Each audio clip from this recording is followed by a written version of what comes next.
Assalamu alaikum, I'm Aisha and you're watching Samaa News. Here are today's headlines.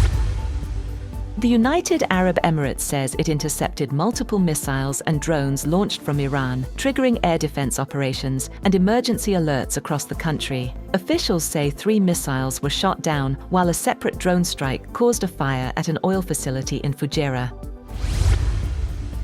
Oil prices jumped around 6% after Iran escalated attacks on the UAE and vessels near the Strait of Hormuz. Brent futures rose $6.79, or 6.3%, to $114.96 per barrel in the afternoon trade, while U.S. West Texas Intermediate crude rose $4.23, or 4.2%, to $106.17. The U.S. Navy says destroyers have entered the Gulf to help commercial shipping, while fears over disrupted energy supplies continue to rattle global markets. Iran says it is still reviewing the U.S. response to Tehran's latest peace proposal, but insists negotiations will focus only on ending the war. Foreign Ministry spokesman Esmail Baghai said nuclear issues are not currently under discussion, while also defending Iran's position on the Strait of Hormuz and ongoing talks with Oman. Iran has said that it forced a US warship to turn back from entering the Strait of Hormuz, but a US official denies a report that it was struck by Iranian missiles. Iran's Navy said it had prevented American Zionist warships entering the Strait of Hormuz area by issuing a swift and decisive warning. Iran's semi-official Fars news agency said 2 missiles had hit the warship near the port of Jask at the southern entrance to the strait, where Iran's Navy has a base. But a senior US official immediately denied the report. However, the US Central Command said in a post on X that no US Navy ships had been struck.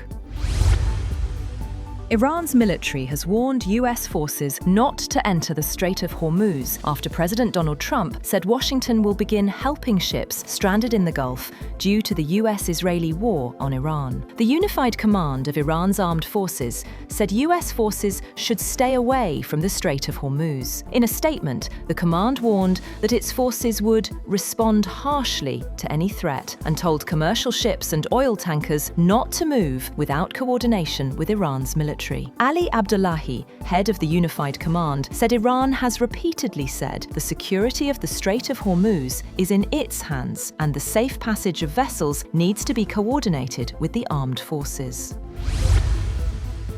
US President Donald Trump has said that the United States will start helping to free ships stranded in the Gulf by the US-Israeli war on Iran from Monday. Trump gave few details of the plan to aid ships and their crews that have been locked up in the vital waterway and are running low on food and other supplies. Trump said in a post on his Truth Social site that the US has told these countries that it will guide their ships safely out of these restricted waterways so that they can freely and ably get on with their business. US Central Command said it would support the effort with 15,000 military personnel, more than 100 land and sea-based aircraft, along with warships and drones. Meanwhile, 2 US-flagged merchant ships have reportedly passed through the Strait of Hormuz under the watch of American naval forces. According to US Central Command, guided missile destroyers are supporting efforts to restore safe commercial shipping through the vital waterway. Pakistan has confirmed that it has received 22 crew members of a seized Iranian container ship from the United States as part of a confidence-building measure. The US transferred 22 crew members of the seized Iranian container ship MV Tuska to Pakistan for repatriation to Iran. According to the Foreign Office spokesperson, the individuals arrived in Pakistan last night and will be handed over to Iranian authorities today. It described the move as positive at a time of heightened tensions between Washington and Tehran. The Foreign Office said the Iranian ship will also be brought back to Pakistani territorial waters after necessary repairs and handed over to its original owners. Foreign Minister Ishaq Dar has held talks with his Iranian counterpart Abbas Araghchi on regional tensions and ongoing peace efforts. According to the Ministry of Foreign Affairs, the two officials discussed recent developments in the region and explored ways to promote peace through dialogue and diplomatic engagement. Dar reiterated Pakistan's commitment to supporting constructive communication between Iran and the United States, while Araghchi praised Pakistan's diplomatic role in supporting de-escalation. Germany has sent the minesweeper Fulda to the Mediterranean as tensions around the Strait of Hormuz continue. Defense Minister Boris Pistorius said the vessel is not heading into combat, but is being positioned in case an international mission is needed following any ceasefire or agreement in the region.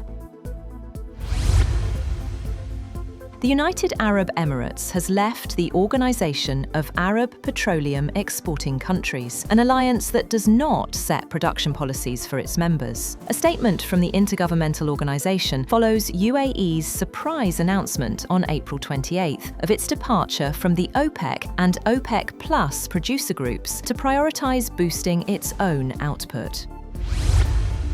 Russian President Vladimir Putin has announced a two-day ceasefire in the war with Ukraine to mark the World War II victory anniversary. Moscow warned it would launch major strikes on Kyiv if Ukraine violates the truce, while President Volodymyr Zelensky dismissed the proposal as not serious.